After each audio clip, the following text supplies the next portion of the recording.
Hello friends, स्वागत है आपका स्वदेशी एजुकेशन में। आज जो हम पढ़ने जा रहे हैं वो है सॉइल मैकेनिक्स और आज का जो हमारा टॉपिक है ऑब्जेक्टिव्स का वो है सॉइल एंड इट्स प्रॉपर्टीज। तो चलिए शुरू करते हैं।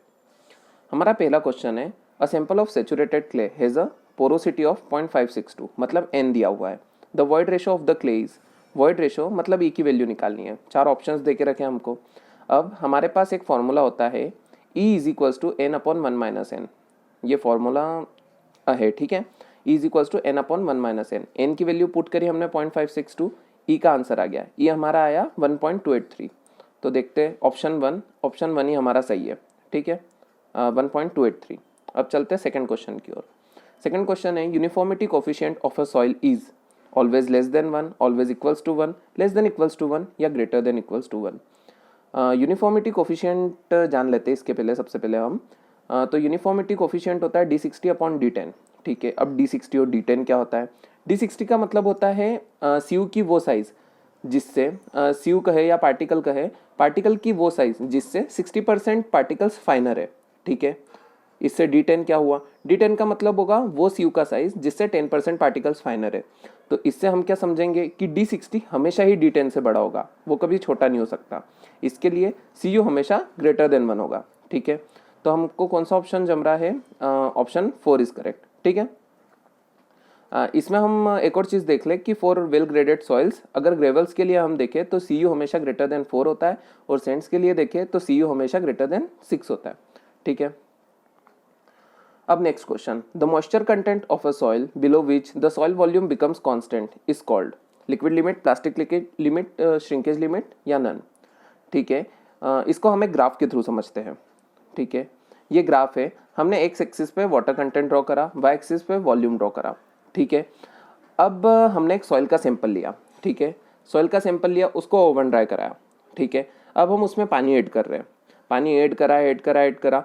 एक कंडीशन ऐसी आएगी जब उसके पोर्स में पानी फुल हो जाएगा, मतलब उसके जो वॉइड्स है उसमें बिल्कुल एयर नहीं बचेगी और पानी पानी हो जाएगा, ठीक है, उसके अंदर, ठीक। अब वो जो पॉइंट रहता है, उसका जो वाटर कंटेंट रहता है उसको हम बोलते हैं श्रिंकेज लिमिट। मतलब कि सॉइल जो है उसके सारे जो पोर्स है या वॉइड्स है वो वाटर से भर चुके हैं, ठीक है, और उसका वॉल्यूम चेंज नहीं होता है, ठीक है, तब तक वॉल्यूम चेंज नहीं होता। अब जैसे ही हमने धीरे से थोड़ा पानी ऐड करा तो उसका वॉल्यूम धीरे धीरे चेंज होने लगेगा, ठीक है, वॉल्यूम एक्सपांड करेगा मतलब, ठीक है। अब हमने पानी डाला तो वो पहुंच जाएगा सेमी सॉलिड स्टेट में, मतलब उस सॉइल में थंब इंप्रेशन आ सकता है, ठीक है। अगर हमने थंब ऐसे करके उस पर रखा तो उसका थंब इंप्रेशन दिखने लग जाएगा, ठीक है, उसको हम कहते हैं सेमी सॉलिड स्टेट, ठीक है। अब हमने उसमें और पानी मिलाया तो सॉइल ऐसी हो जाएगी कि हम उसको किसी भी शेप में मोल्ड कर सकते हैं, ठीक है। उसको हम कहेंगे कि सॉइल में प्लास्टिसिटी आ गई है, ठीक है। उस पॉइंट को हम बोलेंगे प्लास्टिक लिमिट। फिर हमने और पानी डाला तो एक पॉइंट के बाद सॉइल फ्लो करने लग जाएगी, मतलब सॉइल बहने लग जाएगी एज अ लिक्विड। उस पॉइंट को हम कहेंगे लिक्विड लिमिट और उसके बाद सॉइल लगभग लिक्विड जैसी ही बिहेव करेगी, ठीक है। तो हमारा इसका आंसर आ गया है श्रिंकेज लिमिट। श्रिंकेज लिमिट वो होता है कि जहाँ तक हमने जब तक पानी ऐड करा तो उसका सॉइल का वॉल्यूम चेंज नहीं होगा, ठीक है। अब next question, if the plasticity index of a soil is 0 the soil is, plasticity index of a soil is 0 the soil is clay, silt, sand या सिल्ट। अब हमको पता होना चाहिए प्लास्टिसिटी इंडेक्स होता क्या है। प्लास्टिसिटी इंडेक्स को IP से डिनोट करते हैं, जो होता है LL माइनस PL, मतलब WL minus WP, liquid limit minus plastic limit, liquid limit minus plastic limit, ठीक है। अब हमको क्वेश्चन में बोला है कि IP की वैल्यू 0 है, ठीक है। IP की वैल्यू 0 रखी तो क्या हो जाएगा? Liquid limit is equals to plastic limit. इसका मतलब ये होगा कि सॉइल में प्लास्टिसिटी है ही नहीं, उसकी जो प्लास्टिसिटी लिमिट है वो 0 है। तो ऐसा सिर्फ सैंड और ग्रेवल में होता है, ठीक है। इसका मतलब है उस सॉइल में ना तो क्ले है ना ही सिल्ट है। तो हमारे ऑप्शन में जैसे फर्स्ट ऑप्शन है क्ले, ये तो हो ही नहीं सकता, क्ले ही सिल्ट ये भी नहीं हो सकता। आंसर फोर्थ है सिल्ट, ये भी नहीं हो सकता, तो हमारा आंसर होगा थर्ड सैंड, ठीक है। Next question, water content of soil can be less than 0, greater than 100, never greater than 100, only from 0 to 100, ठीक है। वाटर कंटेंट होता क्या है? वाटर कंटेंट होता है weight of water upon weight of solid into 100, ठीक है। अब वेट ऑफ वाटर तो कुछ भी हो सकता है, हम कितना भी पानी ऐड कर सकते हैं सॉइल में, मतलब वेट ऑफ वाटर जरूरी नहीं है कि वो वेट ऑफ सॉलिड से कम ही हो, ठीक है, वो ज्यादा भी हो सकता है कम भी हो सकता है। तो इसका मतलब है कि कुछ there is no upper limit to water content, ठीक है, मतलब जो वाटर कंटेंट है वो ग्रेटर देन इक्वल्स टू 0 रहेगा हमेशा। ठीक है, तो अब हम आते हैं ऑप्शंस की ओर। लेस देन 0 ये तो गलत है, ऑप्शन 1 तो गलत हो गया। ग्रेटर देन 100 ये सही हो सकता है। ठीक है, नेवर ग्रेटर देन 100 ये भी गलत है। ओनली फ्रॉम 0 to 100 नहीं, 100 से बड़ा हो सकता है, मतलब ऑप्शन 2 हमारा सही हो जाएगा। ठीक है, next question, geological cycle for the formation of soil is. ठीक है, इन्होंने 4 प्रोसेस देके रखी है, अपहीवल, ट्रांसपोर्टेशन, डिपोजिशन, वेदरिंग। अब इन 4 प्रोसेस को हमको सीरियल वाइज जमाना है। ठीक है, इसके लिए हम एक साइकिल समझेंगे जिसको हम जियोलॉजिकल साइकिल ऑफ फॉर्मेशन बोलते हैं। ठीक है, इसका मतलब सबसे पहले यहाँ पर रॉक रहती है, उसमें वेदरिंग होती है। वेदरिंग का मतलब सॉइल का डिफरेंट सेगमेंट्स में टूटना। ठीक है, अब वो जो डिफरेंट सेगमेंट्स टूटेंगे वो एक जगह डिपॉजिट होंगे या ट्रांसपोर्ट होंगे। ठीक है, तो वेदरिंग के बाद वो ट्रांसपोर्ट होंगे, ट्रांसपोर्ट होने के बाद वो एक जगह डिपॉजिट होंगे, डिपॉजिट होने के बाद उसमें वापस से अटैक होगा एजेंट्स का, उस प्रोसेस को हम अपहीवल बोलते हैं, फिर वो वापस से इरोड होने लग जाएंगे। ठीक है, तो इस हिसाब से सीरियल वाइज में सबसे पहले जो प्रोसेस है वो आएगी वेदरिंग, अगली आएगी ट्रांसपोर्टेशन, अगली आएगी डिपोजिशन। तो इसमें हमको कौन सा ऑप्शन सही दिख रहा है? वेदरिंग 2 ऑप्शंस में सही है, एक सेकंड और थर्ड में, लेकिन वेदरिंग के बाद इधर अपहीवल आया, लेकिन हमको वेदरिंग के बाद ट्रांसपोर्टेशन चाहिए, मतलब आंसर थर्ड होगा। ठीक है, next question, on a grading curve the gap grading is represented by horizontal line, vertical line, inclined line, none of this. अब सबसे पहले समझते हैं ग्रेडिंग कर्व होता क्या है। ग्रेडिंग कर्व होता है कुछ इस टाइप का। ठीक है, जिसको हम सॉइल में कितनी साइज के कितने पार्टिकल्स है और कितने पार्टिकल्स उस साइज से फाइनर है, कितने उससे बड़े हैं, इसको हम करने के लिए ग्राफ बनाते हैं, जिसमें वाई एक्सिस पे परसेंटेज फाइनर और एक्स एक्सिस में है साइज। ठीक है, हमारा जो 4.75 है ये सबसे बड़ा साइज हो गया और 75 माइक्रोन ये छोटा साइज हो गया। ठीक है, अब हम जहाँ पे इसमें कर्व ए को देखते हैं। ठीक है, कर्व ए कुछ इस प्रकार जा रहा है जो कि यूनिफॉर्म जा रहा है। ठीक है, शुरू से लेके आखिरी तक, इसका मतलब है इसमें हर टाइप के साइज मौजूद है और ये वेल ग्रेडेड है। ठीक है, अब कर्व बी को देखें, कर्व बी बस 4.75 के लेफ्ट तरफ है। ठीक है, इसका मतलब है इसमें 4.75 से बड़े पार्टिकल्स है, मतलब कोर्सर पार्टिकल्स है। ठीक है, लेकिन इसका जो ग्राफ है वो यूनिफॉर्म है, इसका मतलब वो हो जाएगा uniformly graded primary coarse grain soil. ठीक है, अब कर्व सी पे आए, कर्व सी जो है उसमें 75 माइक्रोन से भी छोटे पार्टिकल्स हैं। ठीक है, लेकिन वो है यूनिफॉर्म। ठीक है, तो वो हो जाएगा uniformly graded primarily fine grain soil. ठीक है, अब आते हैं हम कर्व डी की तरफ। डी कुछ जिगजैग जैसा दिख रहा है। ठीक है, इसमें हॉरिजॉन्टल लाइन भी जा रही है, कर्व भी जा रहा है, वर्टिकल लाइंस भी आ रही है। ठीक है, तो यहाँ पर जो हॉरिजॉन्टल लाइंस बन रही है, हॉरिजॉन्टल लाइंस का मतलब हो जाएगा कि जिस पोर्शन में हॉरिजॉन्टल लाइन आ रही है उस पोर्शन के जो ग्रेन्स है, उस साइज के जो ग्रेन्स है वो उसमें प्रेजेंट नहीं रहेंगे। ठीक है, तो अब आते हैं हमारे क्वेश्चन की ओर। हमारा क्वेश्चन था कि the gap grading is represented bye, तो हमारा ऑप्शन पहला ऑप्शन ही सही हो जाएगा, हॉरिजॉन्टल लाइन। ठीक है, next question, the difference between maximum void ratio and minimum void ratio of a sand sample is 0.3। मतलब मैक्सिमम वॉइड रेशियो और मिनिमम वॉइड रेशियो के बीच का डिफरेंस देके रखा है। ठीक है, if the relative density of the sample is 66.6। ठीक है, रिलेटिव डेंसिटी भी देके रखी है। At a void ratio of 0.4, मतलब नेचुरल वॉइड रेशियो भी देके रखा है 0.4, then the void ratio at its loosest state. ठीक है, void ratio at its loosest state, loosest state का मतलब होगा कि सॉइल एकदम लूज कंडीशन में, जिसका मतलब वॉइड रेशियो सबसे ज्यादा होगा। सॉइल जितनी लूज रहेगी उतना वॉइड रेशियो उसका ज्यादा रहेगा, और सॉइल जितनी कॉम्पैक्ट रहेगी उतना वॉइड रेशियो उसका कम रहेगा। ठीक है, अब इसका मतलब हमको निकालना है ई मैक्स की वैल्यू। हमारे पास सीधे सीधे फॉर्मूला रहता है रिलेटिव डेंसिटी का। ठीक है, जो कि होता है ई मैक्स माइनस ई नेचुरल अपॉन में ई मैक्स माइनस ई मिनिमम इंटू 100। हमको रिलेटिव डेंसिटी देके रखी है, ई मैक्स निकालना है हमको, ई नेचुरल देके रखा है, दोनों का डिफरेंस देके रखा है। ठीक है, इससे हमारे ई मैक्स की वैल्यू आ गई 0.6, मतलब हमारा आंसर हो गया 2.6। ठीक है, next question, the standard plasticity chart to classify fine grained soil is shown in the figure, the area marked X represents. हमको एक कर्व देके रखा है, इस टाइप से कुछ ग्राफ देके रखा है। ठीक है, हमको बताना है कि जो एक्स यहाँ पर देके रखा है वो आखिर है क्या। ऑप्शंस देख लेते हैं, silt of low plasticity, clay of high plasticity, organic soil of medium plasticity, clay of intermediate plasticity.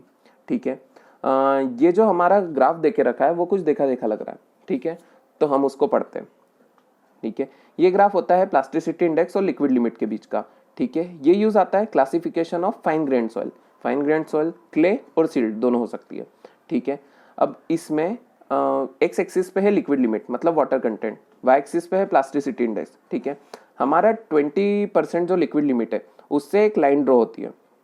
ठीक है, उस लाइन को हम बोलते हैं ए लाइन, ए लाइन। ठीक है, जिसकी एक इक्वेशन होती है किसके लिए, प्लास्टिसिटी इंडेक्स निकालने के लिए, I P is equals to 0.73 WL-20। ठीक है, अब ये जो लाइन है उसके ऊपर सारे क्ले रहेंगे और उसके नीचे सारे सिल्ट रहेंगे। ठीक है, यहाँ पर क्ले, यहाँ पर सिल्ट। अब हमको पता लगाना है कि ये जो क्ले या और ये जो लाइन के नीचे है वो या तो सिल्ट हो सकते हैं या ऑर्गेनिक सॉइल्स भी हो सकते हैं। ठीक है, अब हमको पता लगाना है कि जो हमारा क्ले या सिल्ट है वो कैसा कंप्रेसिबल है या उसकी प्लास्टिसिटी कैसी है, वो हाई कंप्रेसिबल है, इंटरमीडिएट कंप्रेसिबल है कि लो कंप्रेसिबल है। तो इसके लिए जो लिमिट्स है हमारी वो है लिक्विड लिमिट अगर 20 से 35 के बीच हुआ मतलब वो लो कंप्रेसिबल है, 35 से 50 हुआ तो वो इंटरमीडिएट कंप्रेसिबल है, अगर 50 से ज़्यादा हुआ तो वो हाईली कंप्रेसिबल हो गया। ठीक है, अब हमको जो पोर्शन पूछा है वो एक्स पोर्शन का पूछा है, 35 से 50 के बीच में है और ए लाइन के ऊपर है, मतलब वो सी आई होगा, इसका मतलब है इंटरमीडिएट क्ले। तो हमारा ऑप्शन इंटरमीडिएट क्ले कौन सा है, फोर्थ वाला, क्ले ऑफ इंटरमीडिएट प्लास्टिसिटी। तो हमारा फोर्थ सही आंसर है। ठीक है, next question, the soil transported by running water is called. Soil जो रनिंग वाटर से बनती है, इसका एओलिन सॉइल नहीं, वो तो हो नहीं सकता क्योंकि वो एयर के ट्रांसपोर्ट से बनती है। मरीन सॉइल वो भी नहीं होता है। एल्यूवियल सॉइल, हाँ एल्यूवियल सॉइल जरूर होता है क्योंकि वो वाटर के रनिंग से बनता है। ठीक है, मतलब आंसर हमारा थर्ड है। अब इसमें जो फोर्थ में देखे रखा है लेक्यूस्ट्रीन सॉइल, वो जो सॉइल होती है वो भी पानी से ही बनती है लेकिन वो ठहरे हुए पानी से बनती है, जैसे कि लेक में पानी ठहरा हुआ रहता है और जो उसके नीचे जितनी भी सॉइल डिपॉजिट होती है उसको हम लेक्यूस्ट्रीन सॉइल बोलते हैं। ठीक है, next question, the dry density of a soil is 1.5 ग्राम पर CC if the saturation water content is 50% then its saturation density and submerged density will be in gram per cc। ठीक है, हमको सबसे पहले ड्राई डेंसिटी देके रखा है मतलब गामा ड्राई जो कि 1.5 देके रखा है, सेचुरेशन वाटर कंटेंट देके रखा है 50%। ठीक है, अब हमको निकालना क्या है, सेचुरेशन डेंसिटी और सबमर्ज्ड डेंसिटी। अगर हमने सेचुरेशन डेंसिटी निकाल लिया तो हम सबमर्ज्ड डेंसिटी आसानी से निकाल लेंगे। ठीक है, तो सबसे पहले हमको देके रखा है ड्राई डेंसिटी। हमारे पास एक फॉर्मूला है gamma saturated is equals to gamma dry into 1+W। ठीक है, जहाँ पर W वाटर कंटेंट है, गामा ड्राई डेंसिटी और gamma saturated density. Gamma dry हमको देके रखा है 1.5, W 0.5 देके रखा है, तो इससे हमने गामा सेचुरेटेड निकाल लिया है 2.25। ठीक है, अब हमने गामा सेचुरेटेड निकाल लिया 2.25। अब हम जानते हैं गामा सबमर्ज्ड जो होता है वो होता है gamma saturated minus gamma W। Gamma W की वैल्यू क्या होगी 1, जो कि हम ग्राम पर सीसी में ले रहे हैं। अगर हम किलो न्यूटन पर मीटर क्यूब में लेते हैं तो 9.81 होती। ठीक है, इससे हमारा गामा सबमर्ज्ड आ गया 1.25, मतलब आंसर हो गया 2.25 एंड 1.25, मतलब कि थर्ड वाला। ठीक है, next question, the water content of soils can be accurately determined by. ठीक है, वाटर कंटेंट सॉइल का हमको एक्यूरेटली किससे मेजर होता है। ठीक है, पहला ऑप्शन है sand bath method, second calcium carbide method, third over drawing method, चौथा पिक्नोमीटर। ठीक है, ये जो चारों मेथड्स दे रखी है वो सारी वाटर कंटेंट निकालने की है। ठीक है, लेकिन जो इसमें सबसे ज़्यादा एक्यूरेट होती है वो होती है ओवर ड्राइंग मेथड। ठीक है, इसमें एक दिन की प्रोसेस लगती है लेकिन ये सबसे ज़्यादा एक्यूरेट रिजल्ट देती है। ठीक है, इसमें जो कैल्शियम कार्बाइड मेथड है वो जनरली हम साइट पे यूज़ करते हैं क्योंकि साइट पे हमको एकदम इंस्टेंट वाटर कंटेंट जानना रहता है सॉइल का। ठीक है, अब इसकी जो ओवर ड्राइंग मेथड है उसमें हमको दो चीज़ें अच्छे से याद रखनी है, एक तो है मोस्ट एक्यूरेट मेथड है और एक टेम्परेचर। टेम्परेचर क्या होता है 105 डिग्री से लेके 110 डिग्री सेल्सियस, किसका, इनऑर्गेनिक सॉइल्स का, जो हमारा जनरल में सॉइल्स रहती है। और अगर सॉइल ऑर्गेनिक है तो उसको हम 60 डिग्री तक हीट करेंगे। ठीक है, next question, the flow index in soil indicates. Flow index जो होता है सॉइल में वो क्या इंडिकेट करता है, ratio to liquid limit to plastic limit, variation of liquid limit, variation of plastic limit, या shear strength variation with water content. इसका तो मैं डायरेक्ट आंसर बता दूं कि आंसर फोर्थ होता है। ठीक है, share strength variation with water content. अब जान लेते हैं फ्लो इंडेक्स होता क्या है, वो होता है W1 माइनस W2 अपॉन में log 10 N2/N1। ठीक है, इसमें W है वाटर कंटेंट और N2/N1 है नंबर ऑफ ब्लोज। काई के लिए, प्लास्टिसिटी जब हम निकालते हैं तो उसमें नंबर ऑफ ब्लोज करते हैं हम कैसाग्रांडे एपरेटस में। ठीक है, उसके लिए it indicates rate of share strength of soil with change of water content of soil. ठीक है, अब चलते हैं नेक्स्ट क्वेश्चन की ओर, जो है the correct sequence of plasticity of minerals in soil in an increasing order. हमको 4 मिनरल्स देके रखे, सिलिका, काओलोनाइट, इलाइट, मोंटमोलोनाइट। अब हमको बताना है कि प्लास्टिसिटी किसकी सबसे ज़्यादा होती है, किसकी कम होती है, और उनको इंक्रीजिंग ऑर्डर में जमाना है। ठीक है, हमको एक चीज़ पता है कि जो मॉन्ट मोलोनाइट होता है वो सबसे ज़्यादा प्लास्टिक नेचर में होता है। वो ब्लैक कॉटन सॉइल में भी पाया जाता है। वो क्योंकि सबसे ज़्यादा प्लास्टिक इसलिए होता है क्योंकि जैसे ही वो वाटर के कांटेक्ट में आता है तो उसके बाद वो स्वेल करने लग जाता है। ठीक है, ये मिनरल जिस भी सॉइल के अंदर प्रेजेंट रहेगा वो सॉइल स्वेल करने लग जाएगी, जैसे कि ब्लैक कॉटन सॉइल। इसका मतलब मॉन्ट मोलोनाइट सबसे ज़्यादा रहता है। इसका मतलब हुआ फर्स्ट या सेकंड में से ही कौन सा आंसर होगा। और हम ये भी जानते हैं कि जो सिलिका है वो सबसे कम प्लास्टिक होता है। ठीक है, इसका मतलब आंसर हो गया फर्स्ट वाला, silica, then kaolinite, then illite, then montmorillonite. ठीक है, next question. A fully saturated soil is said to be one phase system, two phase system with soil and air, two phase system with soil and water, या three phase system. इसका मतलब जो fully saturated soil, सबसे पहले fully saturated soil होता क्या है, जिसमें पोर्स पानी से भरे हो, जिसमें एयर ना हो। ठीक है, हमारा जो जनरल में सॉइल का जो सिस्टम होता है वो होता है थ्री फेज सिस्टम, क्योंकि उसमें सॉलिड्स भी होते हैं, वाटर भी होते हैं और एयर भी होती है। ठीक है, लेकिन यहाँ पे पूछा है फुली सैचुरेटेड सॉइल, जो होता है हमारा to phase system with soil and water. Answer हो गया थर्ड वाला। ये कुछ इस प्रकार बनता है, सॉलिड्स नीचे, वाटर ऊपर। ठीक है, टू फेज सिस्टम। अब next question. At liquid limit all soil possess, liquid limit पे सॉइल्स क्या पजेस करती है, same shear strength of small magnitude, same shear strength of large magnitude, different shear strength, या none of this. Liquid limit, हमको ये चीज़ तो पता है कि लिक्विड लिमिट के बाद सॉइल लिक्विड हो जाती है। ठीक है, लिक्विड चीज़ की कुछ भी शेयर स्ट्रेंथ नहीं होगी क्योंकि वो फ्लो करेगी।